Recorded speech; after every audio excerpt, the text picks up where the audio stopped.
പരിശുദ്ധ ഖുർആനിലെ 4-ാം അധ്യായം സൂറത്തു അൻ-നിസായിലെ 32-ാമത്തെ ആയത്ത് പാരായണം ചെയ്ത് പഠിച്ചു നോക്കുക.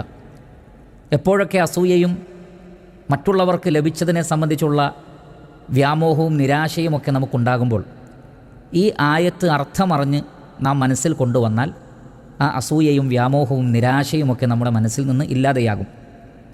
ഈ ആയത്തിൽ അല്ലാഹു സുബ്ഹാനഹു വ തആല പറയുന്നത്, അഊദു ബില്ലാഹി മിനശ് ശൈത്വാനിർ റജീം വലാ തതമന്നൗ മാ ഫദ്ദലല്ലാഹു ബിഹി ബഅദകും അലാ ബഅദ്. വലാ തതമന്നൗ, നിങ്ങൾ ആഗ്രഹിക്കരുത്, നിങ്ങൾ മോഹിക്കരുത്, മാ ഫദ്ദലല്ലാഹു ബിഹി ബഅദകും അലാ ബഅദ്, നിങ്ങളിൽ ചിലർക്ക് മറ്റു ചിലരേക്കാൾ അള്ളാഹു നൽകിയ ഫളലുകളെ, അനുഗ്രഹങ്ങളെ, നേട്ടങ്ങളെ നിങ്ങൾ ആഗ്രഹിക്കരുത്.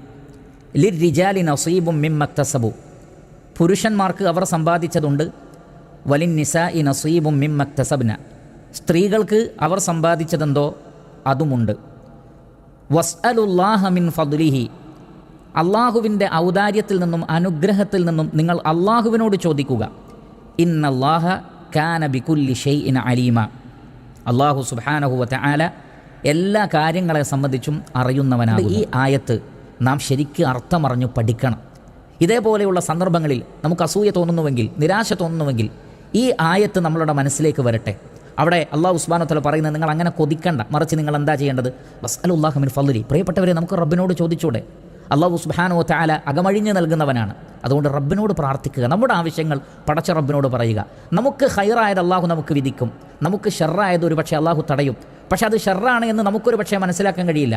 ഖുർആനിൽ അള്ളാഹു പറഞ്ഞില്ലേ, അസാൻ തക്റഹു ഷൈഅൻ വഹുവ ഖൈറുൽ ലക്കും വഅസാൻ തുഹിബ്ബു ഷൈഅൻ വഹുവ ഷർറുൽ ലക്കും, നിങ്ങൾ വെറുക്കുന്നതിൽ നിങ്ങൾക്ക് ഖൈറുണ്ടാകും, നിങ്ങൾ ഇഷ്ടപ്പെടുന്നതിൽ നിങ്ങൾക്ക് ഷർറുണ്ടാകും. അതുകൊണ്ട് നാം ഷർറായി കരുതുന്നത് പലപ്പോഴും നമുക്ക് ഖൈറായിരിക്കും. അള്ളാഹു അത് തടയുന്നത് നമ്മുടെ ഖൈറിന് വേണ്ടിയാണ്, നാം അത് അറിയുന്നില്ല. അതുകൊണ്ട് പടച്ച റബ്ബ് നൽകിയതിൽ തൃപ്തിപ്പെടുക. വീണ്ടും വീണ്ടും നാം ആഗ്രഹിക്കുന്നുവെങ്കിൽ അത് അള്ളാഹുവിനോട് ചോദിക്കുക. അസൂയയും നിരാശയും ഒരിക്കലും ഒരു മരുന്നല്ല, മറിച്ച് അസൂയക്കും നിരാശക്കുമുള്ള മരുന്ന് ഈ ആയത്തുകളാണ് എന്ന് നമ്മൾ മനസ്സിലാക്കുക.